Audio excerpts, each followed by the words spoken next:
বিশ্বব্যাপী জনসংখ্যার পরিবর্তনের উপরে পরিব্রাজনের প্রভাব আলোচনা করো। এই কোশ্চেনটি কিন্তু তোমাদের 99% এই কোশ্চেনটি কিন্তু পরীক্ষা দেবে। প্রিয় দ্বাদশ শ্রেণী তথা উচ্চ মাধ্যমিক পরীক্ষার্থীরা, দেখো তোমাদের ফাইনাল পরীক্ষার কথা অর্থাৎ তোমাদের ফোর্থ সেমিস্টারের কথা চিন্তা ভাবনা করে কিন্তু তোমাদের এই ফোর্থ সেমিস্টারের জন্য 2, 3 এবং 5 মার্কসের যেই প্রশ্ন রয়েছে, গুরুত্বপূর্ণ প্রশ্ন এবং উত্তরগুলো আমি তোমাদের সামনে এই মুহূর্তে উপস্থাপন করছি। তো আশা করি তোমরা সবাই ভালো আছো।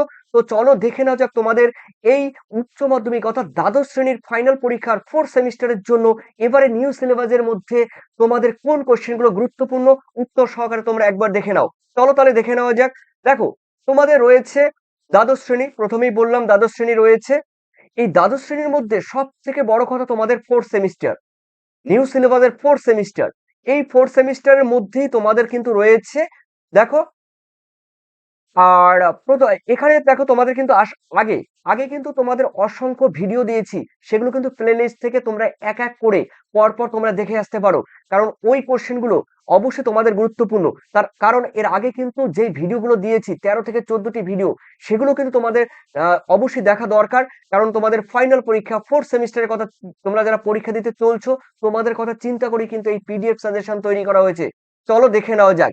দেখো তোমাদের রয়েছে মানব ভূগোলের মৌলিক বিষয়সমূহ, এখান থেকে কিন্তু তোমাদের থাকবে 10 নম্বরের, তোমরা জানো 10 নম্বরের।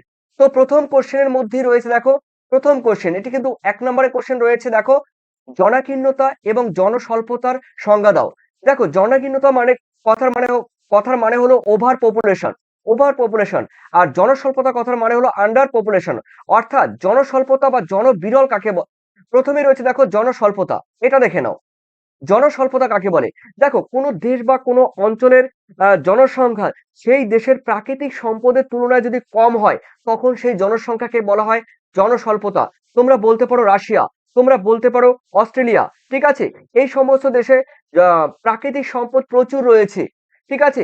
কিন্তু প্রাকৃতিক সম্পদ রয়েছে, শিক্ষা দীক্ষা কারিগরি বিদ্যা দক্ষতা প্রচুর রয়েছে, কিন্তু জনস্বল্পতার জন্য সেই দেশে কিন্তু সম্পদের মানে অর্থনৈতিক দিক কিন্তু অতটা উন্নত নয়। অর্থাৎ এই জনস্বল্পতা থাকার জন্য সেই সব দেশ কিন্তু দেখো আম, আহ, কর্মক্ষম জনসংখ্যার পরিমাণ কম। অর্থাৎ কর্মক্ষম বলতে এখানে আমি বোঝাতে চাইছি যে জনসংখ্যার পরিমাণ খুব কম, তাই কাজের জন্য শ্রমিকের কিন্তু অভাব রয়েছে। তথাপি সেই সমস্ত দেশগুলো যদিও বিভিন্ন কারণে কিন্তু উন্নত, যেমন বলতে পারো অস্ট্রেলিয়া রয়েছে, কানাডা রয়েছে, রাশিয়া রয়েছে, সেগুলো কিন্তু জনবিরল, ঠিক আছে? এরপরে জনাকীর্ণতা কি বলতো?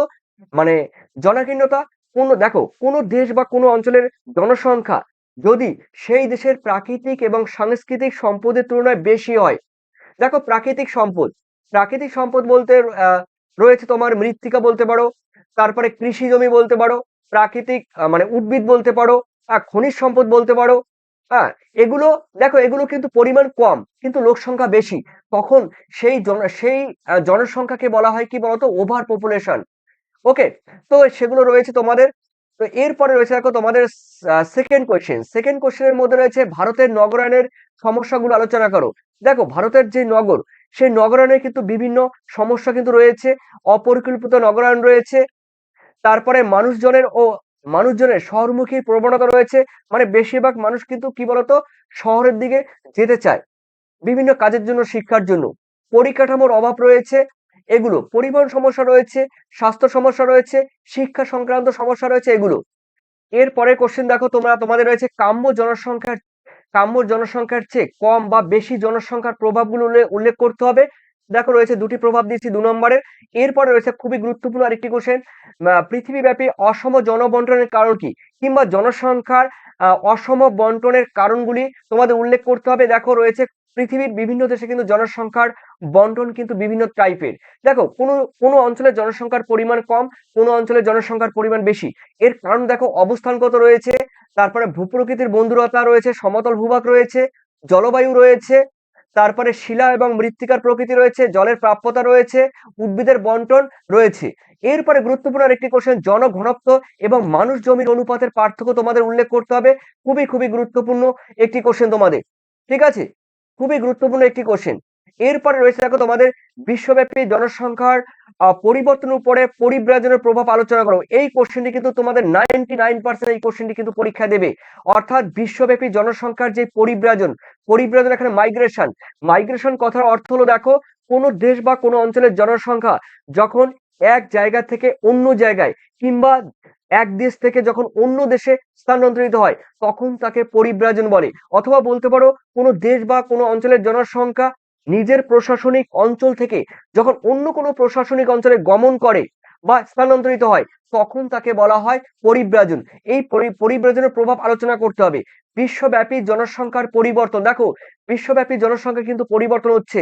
কোনো দেশের জনসংখ্যার পরিমাণ কিন্তু কমে যাচ্ছে, আবার কোনো জায়গার জনসংখ্যার পরিমাণ কিন্তু বৃদ্ধি পাচ্ছে। এই বৃদ্ধি পাওয়ার অর্থাৎ বিশ্বব্যাপী যে জনসংখ্যার পরিবর্তন হয়েছে সেই পরিবর্তনের উপরে পরিব্রাজনের প্রভাব তোমাদের উল্লেখ করতে হবে। দেখো গন্তব্য অঞ্চলের বৃদ্ধি পাবে, অর্থাৎ জনসংখ্যা এই জায়গা থেকে যখন অন্য জায়গায় চলে যাবে তখন জনসংখ্যা কিন্তু এই সব জায়গায় কিন্তু বৃদ্ধি পাবে। আর উৎস অঞ্চলের জনসংখ্যা হ্রাস পাবে, এই উৎস অঞ্চলের জনসংখ্যা কিন্তু হ্রাস পাবে। এরপরে রয়েছে দেখো জনসংখ্যার বন্টন রয়েছে কিরকম হতে পারে, জনঘনত্ব কোথাও বাড়বে কোথাও কমবে। এরপরে রয়েছে দেখো তোমাদের ম্যালথাসের জনসংখ্যার তথ্যটি তোমাদের আলোচনা করতে হবে ম্যালথাসের, ঠিক আছে, এগুলো কিন্তু দিয়েছি। এরপরে রয়েছে দেখো তোমাদের ম্যালথাসের জনসংখ্যা তত্ত্বের মূল বক্তব্যটি তোমাদের উল্লেখ করতে হবে 2 নম্বরে কিন্তু। এরপরে জনসংখ্যা নিয়ন্ত্রণে ম্যালথাসের মতামত আলোচনা করো। এরপরে রয়েছে দেখো তোমাদের জনসংখ্যা বিবর্তনের বিভিন্ন পর্যায়গুলো উল্লেখ করো। এখানে জনসংখ্যার দেখো মডেলের জনসংখ্যা মডেল বিভিন্ন পর্যায়গুলো রয়েছে। আমরা জানি 1929 সালে ওয়ার্নার থমসন জনবিবর্তন সম্পর্কে তিনি 4টি মডেল কিন্তু উপস্থাপন করেছে, তবে বর্তমানে 5টি মডেল দেখা যায়। দেখো প্রথম পর্যায়ে রয়েছে প্রথম পর্যায়ের বৈশিষ্ট্য রয়েছে, দ্বিতীয় পর্যায়ের বৈশিষ্ট্য রয়েছে, তৃতীয় পর্যায়ের বৈশিষ্ট্য রয়েছে, এরপরে চতুর্থ পর্যায় এবং চতুর্থ পর্যায়ের বৈশিষ্ট্য রয়েছে। ওকে, এরপরে পঞ্চম পর্যায় বলে আরেকটি পর্যায় কিন্তু বর্তমানে বিভিন্ন যে সমস্ত ভৌগোলিকরা তারা কিন্তু আরেকটি পর্যায় তারা কিন্তু উত্থাপন করেছে পঞ্চম পর্যায়, এই পঞ্চম পর্যায় এবং বৈশিষ্ট্য। এরপরে রয়েছে দেখো জনসংখ্যা, একটু আগে বললাম জনসংখ্যার বিবর্তন তত্ত্বের মূল বক্তব্যটি উল্লেখ করো। এটা কিন্তু একটু আগে বললাম ওয়ার্নার থমসন। দেখো জনবিবর্তন সম্পর্কে যে মডেল উল্লেখ করেছে সেই মডেলটি তোমাদের এখানে শর্ট করে 2 নম্বরে দেওয়া হয়েছে। এরপরে জনবিবর্তন মডেলের দেখো প্রথম পর্যায়ের পিরামিডের বৈশিষ্ট্য উল্লেখ করো। জনবিবর্তন মডেলের দেখো পিরামিডের প্রথম পর্যায়ের বৈশিষ্ট্য, পিরামিড কিন্তু ত্রিভুজাকৃতি, অর্থাৎ ভূভাগ কিন্তু প্রশস্ত থাকবে এবং উপরের ভাগটা সংকীর্ণ থাকবে। অর্থাৎ এখানে বলতে পারো 0 থেকে 15 বছরের বাচ্চাদের সংখ্যা, কিশোরীদের সংখ্যা কিন্তু বেশি থাকে, তাই ভূমিভাগ কিন্তু চওড়া হয়। আর উপরের ভাগে দেখো 65 বা 60 বছরের ঊর্ধ্বে জনসংখ্যার পরিমাণ কম। এটি কিন্তু প্রথম পর্যায়ের কিন্তু বৈশিষ্ট্যের কথা বলেছে। এরপরে দ্বিতীয় পর্যায়ের বৈশিষ্ট্য তোমরা উল্লেখ করবে। এরপরে তৃতীয় পর্যায়ের বৈশিষ্ট্য রয়েছে, এগুলো কিন্তু দেওয়া হয়েছে। এরপরে রয়েছে দেখো কাম্য জনসংখ্যা কাকে বলে। দেখো কোনো দেশ বা কোনো অঞ্চলের জনসংখ্যা সেই দেশের যদি কার্যকারী সম্পদের অনুপাতে গড়ে ওঠে তখন সেই জনসংখ্যাকে কাম্য জনসংখ্যা বলে। এই কাম্য জনসংখ্যা কথাটি প্রথম ব্যবহার করে ক্যানন ও স্যান্ডার্স প্রথম কাম্য জনসংখ্যা কথাটি ব্যবহার করে। কাম্য জনসংখ্যায় দেশের মানুষের সুখ ভোগের আর্থিক অবস্থার স্বাচ্ছল্য থাকে, অর্থাৎ ইকোনমিক ডেভেলপ খুব উন্নত হয়, তাদের গাড়ি বাড়ি তারপরে তাদের মানে সমস্ত কিছু তাদের খুব উন্নত চরম পর্যায়ে পৌঁছে যায়, ঠিক আছে। যেমন Norway, Sweden, Denmark, Netherland, Belgium, এই সমস্ত দেশে কিন্তু কাম্য জনসংখ্যা দেখা যায়। কাম্য জনসংখ্যা কি কি বিষয়ের উপর নির্ভর করে, কাম্য জনসংখ্যার বৈশিষ্ট্যগুলো তোমাদের উল্লেখ করতে হবে। এরপরে বলে দিচ্ছি দেখো তোমাদের এই যে পিডিএফ, তোমরা যদি পিডিএফ পেতে চাও 7890 আর রয়েছে 404016 এই নাম্বারে তোমরা হোয়াটসঅ্যাপ করবে। তো তোমরা অবশ্যই আমাকে হোয়াটসঅ্যাপ করবে, আমি রেসপন্স করব। আর সেই সঙ্গে রয়েছে তোমরা যারা পেমেন্ট করবে, অবশ্যই দেখো পেমেন্ট করতে গেলে কিন্তু 9062386679 এই নাম্বারে তোমাদের কিন্তু পে করতে হবে। আর অবশ্যই তোমাদের কিন্তু যারা নেবে অবশ্যই 110 টাকা তোমাদের কিন্তু পেমেন্ট করতে হবে।